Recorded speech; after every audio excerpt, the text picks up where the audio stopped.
Domestic violence কিংবা ভরণ পোষণের কেসে আমরা এতদিন স্ত্রী ভরণ পোষণ পাচ্ছে তার স্বামীর দ্বারা, অর্থাৎ তার স্বামী তার স্ত্রীকে ভরণ পোষণ দিচ্ছেন, এরকম কেস আমরা বহু দেখেছি। কিন্তু আজকের আমি যে কেসটি নিয়ে আলোচনা করব সেখানে উল্টো ঘটনা ঘটেছে, অর্থাৎ স্ত্রী তার স্বামীকে ভরণ পোষণ দিচ্ছেন এবং সেটা মাননীয় কোর্টের রায়ে।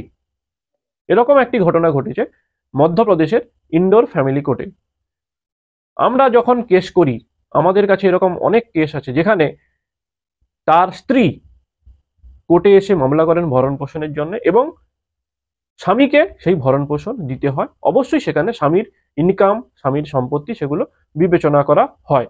মোটামুটি ভরণ পোষণ কিন্তু তার স্ত্রীকে দিতে হয়। কিন্তু আজকের যে এই কেস সেখানে ঠিক উল্টো ঘটনা ঘটেছে, অর্থাৎ স্ত্রী তার স্বামীকে ভরণ পোষণ দেবেন। এবারে আসি কেসের ফ্যাক্টে। 2020 সালে আমার নামে একটি ছেলের সঙ্গে একটি মেয়ের পরিচয় হয়। পরবর্তীতে সেটা ভালোবাসাতে পরিণত হয় এবং ওই মেয়েটি আমানকে ক্রমাগত বিয়ের জন্য চাপ দেন।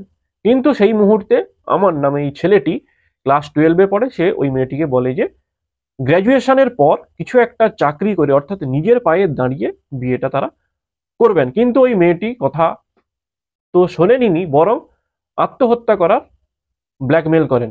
অবশেষে বাধ্য হয়ে 2021 সালের জুলাই মাসে দুজনের বিয়ে হয়। বিয়ের পরে তারা একটা রেন্টেড হাউস অর্থাৎ ভাড়া বাড়িতে থাকা শুরু করেন। কিন্তু কিছুদিন পর, প্রথম প্রথম ঠিকঠাকই ছিল, কিন্তু কিছুদিন পর দুজনের মধ্যে বনিবনা হয় না। এখানে ছেলেটি অভিযোগ করেছে যে বিয়ের 2-3 মাস পর থেকে তার স্ত্রী তাকে মানসিক এবং শারীরিকভাবে নির্যাতন করতে শুরু করেন। ফলস্বরূপ ওই ছেলেটি ওই ভাড়া ঘর বাদ দিয়ে তার মা বাবার কাছে ফিরে আসে। এরকম ঘটনা আমরা কিন্তু মহিলাদের ক্ষেত্রে দেখি যে স্বামী এবং স্বামীর বাড়ির লোকজন তার স্ত্রীকে, তাদের ঘরের বৌমাকে অত্যাচার করছে মানসিক এবং শারীরিকভাবে। ফলে ওই বৌমা বা তার স্ত্রী তার বাপের বাড়িতে ফিরে আসেন। কিন্তু এখানে সম্পূর্ণ উল্টো ঘটনা ঘটে। যাই হোক, আমার নামের ছেলেটি তার মা বাবার কাছে ফিরে আসার পরে ওই মহিলাটি পুলিশ থানাতে মিসিং ডায়েরি করেন যে তার স্বামীকে আর পাওয়া যাচ্ছে না। এতটা অবধি হলে হয়তো ঠিক ছিল, কিন্তু ওই মহিলাটি ভরণ পোষণ দাবি করেও একটা কোর্টে মামলা করেন। একদিকে স্বামীকে পাওয়া যাচ্ছে না, অন্যদিকে তিনি মামলা করলেন কি যে স্বামীকে যেহেতু পাওয়া যাচ্ছে না তাহলে আমি কিভাবে আমার সংসার চালাবো, স্বামীকে যদি পাওয়া যায় বা স্বামীর যে সম্পত্তি সেখান থেকে আমাকে ভরণ পোষণের খরচা দেওয়া হোক। যাই হোক, এই আমার নামের ছেলেটিও কিন্তু উল্টো একটি মামলা করেন তার স্ত্রীর বিরুদ্ধে। সেখানে তিনি জানান যে তার স্ত্রী তাকে ক্রমাগত মানসিক ও শারীরিকভাবে নির্যাতন করার ফলে তিনি এই সিদ্ধান্ত নিয়েছেন যে তিনি আর স্ত্রীর কাছে থাকছেন না, ওই ভাড়া বাড়ি ছেড়ে তার মা বাবার কাছে ফিরে এসেছেন। এবারে ভাবুন আপনারা, যে ঘটনাটা এতদিন তথাকথিত এতদিন সমাজে স্ত্রীর ওপরে হতো, সেই ঘটনা এখন উল্টো ভাবেও দেখা যাচ্ছে।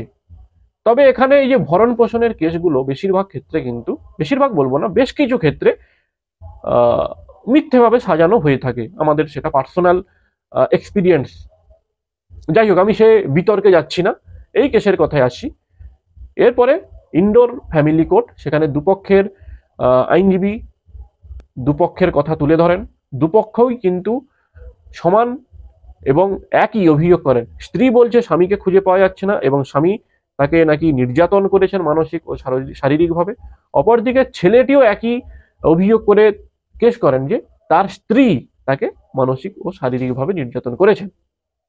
অবশেষে দুপক্ষের কথা শোনার পর মাননীয় কোর্ট এই সিদ্ধান্তে আসেন যে স্ত্রী সত্যিই তার স্বামীকে নির্যাতন করেছেন মানসিক ও শারীরিকভাবে, এবং একটা অবজারভেশন করেন যে তার স্বামী তাকে ছেড়ে তার মা বাবার কাছে ফিরে আসার ফলে পরবর্তীতে মিসিং ডায়েরি করেছেন, মিসিং কেস করেছেন, ঠিক আছে, কিন্তু হঠাৎ করে তিনি ভরণ পোষণের কেস করতে গেলেন কেন?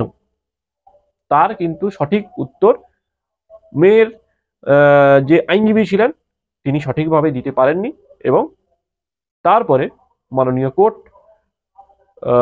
মেয়েটিকে অর্ডার দেন, মেয়ের আইনজীবীকে, যে ওই মেয়েটি তার স্বামীকে মান্থলি 5,000 টাকা করে ভরণ পোষণ দেবেন।